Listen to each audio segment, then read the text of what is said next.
One of the caveats that I do have some personal information that I did get personally involved in was some information that had to do with the Stargates and Looking Glass, and more specifically the 2012 problem with those projects.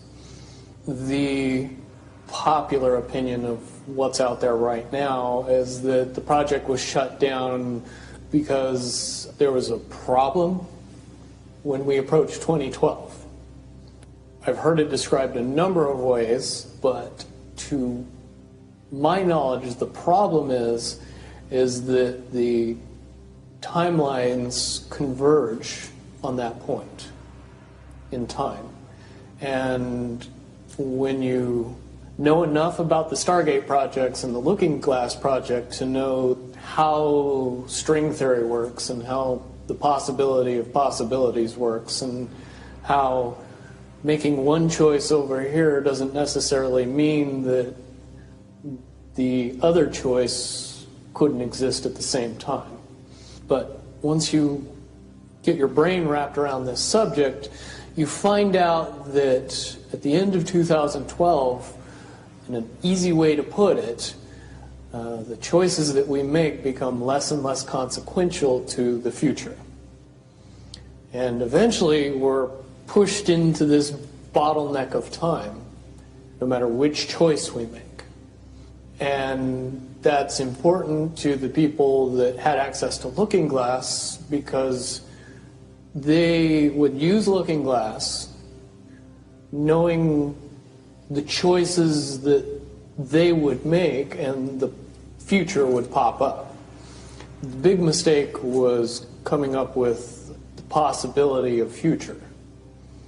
And when we started using a computer to say, well, if we make this choice, it's 79% possible that this scenario happens, and 23% are possible, or whatever, using round numbers, that this scenario would happen.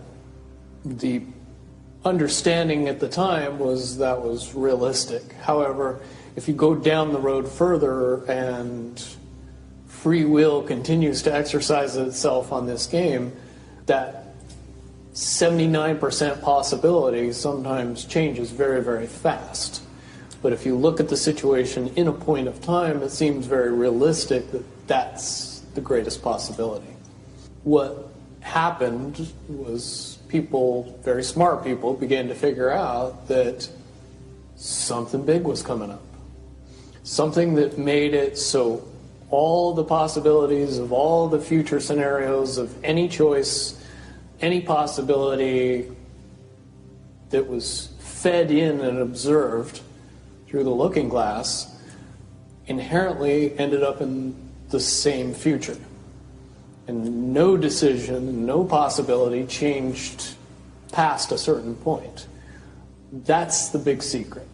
All possible timelines lead to the same basic set of history in the future. That is what sends everybody that has all of the information, that knows everything, into a blind panic.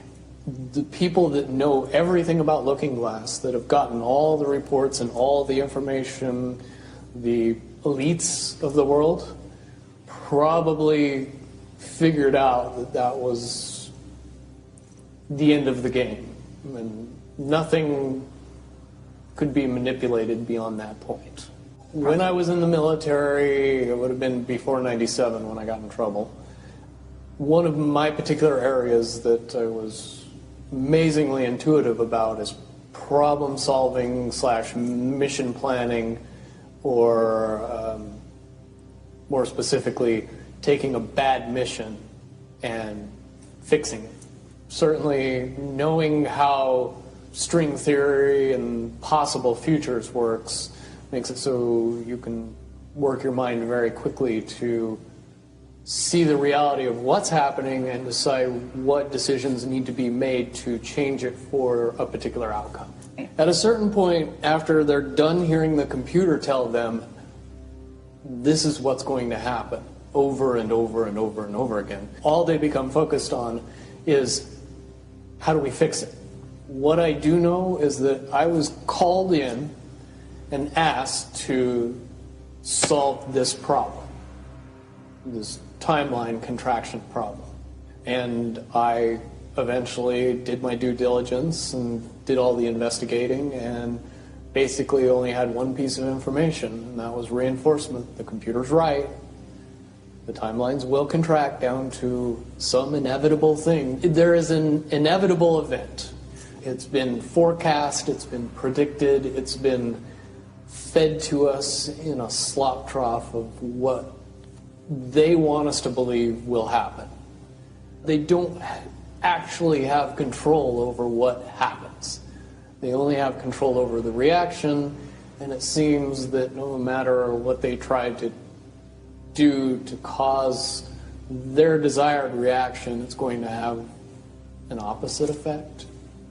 Much, much easier for me to explain today what that process is as opposed to back then. If I had to give it a name, I would say it's the awakening process. It's an evolution of consciousness that cannot, will not, and no matter what decisions or possibilities are injected into the equation, eventually it all resolves down to us all learning the truth and becoming aware of this massive dam of lies that has been built that keep us from knowing massive volume of information that we should otherwise possess. Essentially what happened with Looking Glass, not only did they not want people to use it anymore because they knew it was just going to burp out the same thing, but at the same time they didn't want anybody else to know what it was saying, I'm sure. Because that information was of a monumental concern when I was in the military about how to prevent this inevitability. Now, at first I thought it was end of the world. Now I see end of the world as end of their world. The biggest cherry on top of all this conversation would be a synopsis to say that if I could convince everybody out there that for all intents and purposes, what we believe to be true eventually becomes true. If somebody convinces us that a major disaster is going to happen in the very near future, a major disaster happens in the very near future. If we don't buy into that fear and accept that there's really nothing that we know is going to happen, and accept of whatever happens, that makes the convergence of the timelines happen as naturally as possible. Any attempts to try to go away from this one inevitable conclusion, I again see as a new beginning, an end of this reality, the beginning of something that we can't even possibly understand based on the level of our beliefs currently. But when all that information comes flooding out, there's going to be no denying what's true and what's a lie or what's illusion. Basically what we're experiencing right now is two master chess players sitting at the board. And one of them looks down at the board and sees that he's in checkmate in 7 moves. And he looks across at his opponent and he knows that his opponent sees it too. So there's no getting out of it. So at this point, the loser can only prolong the game. Both players know the game is over. It's only a matter of time before he does this, and then you're forced to do this, and then he's forced to do this, and eventually checkmate.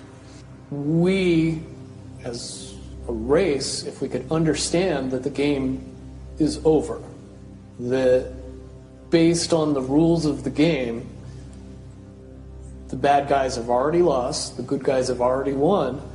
Yes, there's moves left on the table, but those moves are being forced by the player that is going to win. The only way that checkmate can't happen is if the player that's winning makes a mistake. But from all of the information that I've gathered, all of the information that's been given, all of the information that's been vetted to me, it seems pretty obvious that the good guy player on the side of the chessboard knows exactly what has to be done to win the game. And so at this point, any mistake would be all but impossible. But again, you really have to understand the game to know that the guy that's losing is lost. And I'm sure most people sitting watching a chess match between two advanced chess players know the game's over long after the two players know it's over. Because they can't see the board and see that there's only 7 moves left.